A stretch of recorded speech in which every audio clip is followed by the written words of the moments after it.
احسن التعديلات اللي تعملها لهوجن اتش 250 لو انت عاوز تخلي شكله احسن شويه. السلام عليكم، معاكم نترو. النهارده هكلمكم عن احسن التعديلات اللي تعملها لهوجن اتش 250 لو انت برضو مش عايز تبوظ شكله، او في نفس الوقت يعني ان انت تبقى محافظ على الموتوسيكل عموما. اول حاجه واللي هي هتنقل شكله بصراحه، هي ممكن تروح تعمل سكنايه كده للموتوسيكل، تكون شفافه. يعني بالنسبه لي اصلا في حاجات كده ممكن معينه تعملها اسود مط او كربون او كلام من ده، ولكن حاول تعمل الموتوسيكل ده سكرين شفاف، اللي هو يعني الموتوسيكل ما يتخدش منك او كلام من ده. وبرده هي هتبقى غاليه شويه، ولكن بصراحه تستحق ان انت تعملها. حاجه ممكن تعملها للموتوسيكل ده هو الاكزوست. بصراحه اول حاجه ممكن اغيرها في الموتوسيكل ده هي الاكزوست.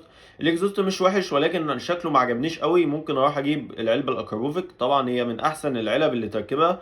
علبه صوتها هادي وفي نفس الوقت شكلها حلو جدا على الموتوسيكل، او على اي موتوسيكل عموما بتنفع.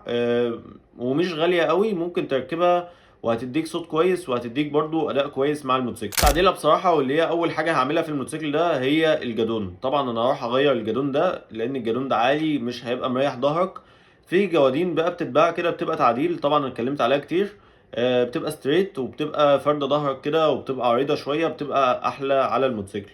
لو انت بقى هتشتري الموتوسيكل ده حاول ان انت تغير الجادون، هيبقى احسن بالنسبه لك كتير. وبس كده، لو عجبك الفيديو طبعا ما تنساش اللايك والفولو. ولو عايز نتكلم عن تعديلات للسرعه تقدر تكتب لي في الكومنتات، وباذن الله اطلع اعمل لكم فيديو جديد للتعديلات بتاعه السرعه. بس وبس كده، سلام.